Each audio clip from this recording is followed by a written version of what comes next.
भगवत गीता से मिलने वाली अमूल्य शिक्षाएं।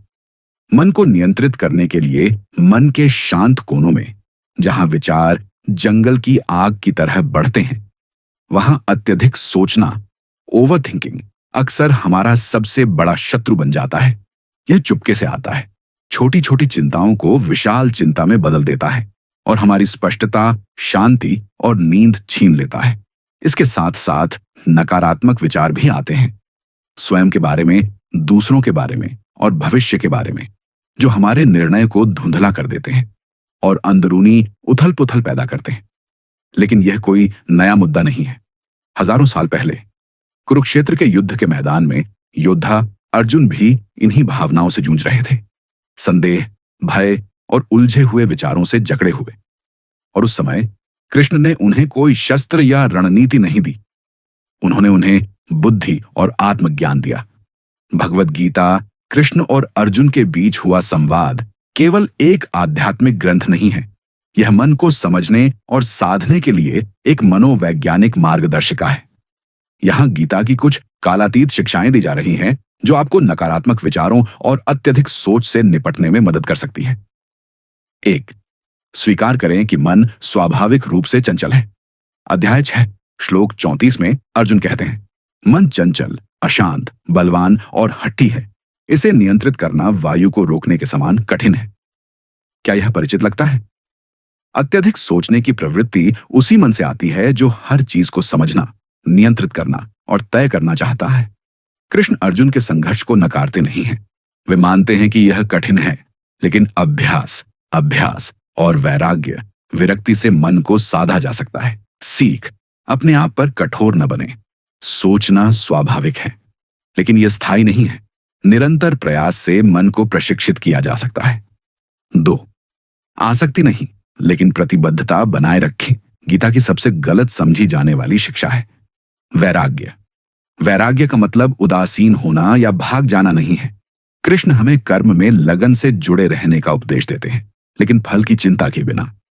हम तब अधिक सोचते हैं जब परिणामों की चिंता में डूब जाते हैं।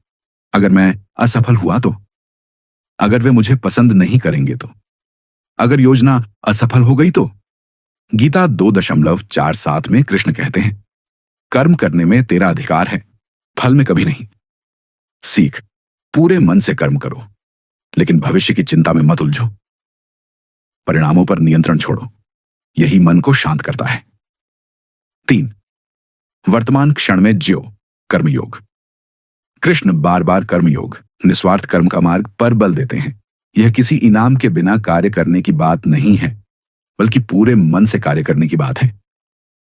अत्यधिक सोच अक्सर तब बढ़ती है जब हम खाली बैठे होते हैं या कई काम एक साथ कर रहे होते हैं। लेकिन जब आप पूरी तरह एक काम में डूबे होते हैं, तब मन भटक नहीं सकता। सीख, स्वयं को वर्तमान में टिकाओ। चाहे बर्तन धो रहे हों या कोई प्रोजेक्ट कर रहे हों, उसमें पूरी एकाग्रता लगाओ।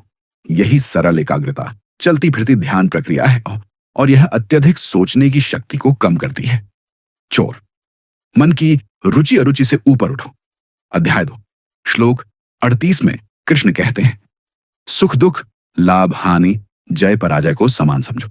नकारात्मक विचार अक्सर हमारे लेबलिंग की आदत से आते हैं। यह अच्छा है, यह बुरा है, मैं असफल हूं, वह मुझसे बेहतर है। ये उतार चढ़ाव अत्यधिक सोच को जन्म देते हैं। कृष्ण हमें द्वैत से ऊपर उठने को कहते हैं, ऐसी स्थिति जहां हम हर भावना या परिणाम से नहीं डगमगाते। सीख, विचारों को देखें, उनसे जुड़े नहीं।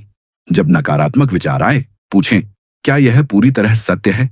विचारों को दबाए नहीं, लेकिन उनमें डूबे भी नहीं। 5. ध्यान, गीता का मानसिक रीसेट बटन कृष्ण ध्यान योग, ध्याना योगा की शक्ति पर जोर देते हैं। यह मन को अनुशासित करने का सबसे प्रभावी तरीका है। ध्यान आप और आपके विचारों के बीच जगह बनाता है। यही जगह आपको प्रतिक्रिया देने की बजाय उत्तर देने की क्षमता देती है, विचारों का पर्यवेक्षक बनने की शक्ति। सीख, रोज सिर्फ 10 मिनट का सांस पर केंद्रित ध्यान शुरू करें। विचार आए तो लड़े नहीं, ध्यान को फिर सांस पर ले आए। समय के साथ मन शांत होगा, स्पष्टता बढ़ेगी। युद्ध आपके भीतर है। कृष्ण ने अर्जुन को युद्ध भूमि से हटाया नहीं, बल्कि उनके मन से उनके संबंध को बदला। आपका मन आपका शत्रु नहीं है। यह एक शक्तिशाली साधन है, लेकिन हर साधन की तरह इसे जागरूकता, अभ्यास और दृष्टिकोण के साथ उपयोग करना सीखना पड़ता है। तो जब भी आपके विचार बेकाबू हो जाएं, याद रखिए, आप अकेले नहीं हैं। अर्जुन जैसे योद्धा भी इससे गुजरे हैं और आपके भीतर भी वही शांति छुपी है जिसकी बात कृष्ण करते हैं। विचारों के परे एक जगह जहां है स्थिरता और शांति।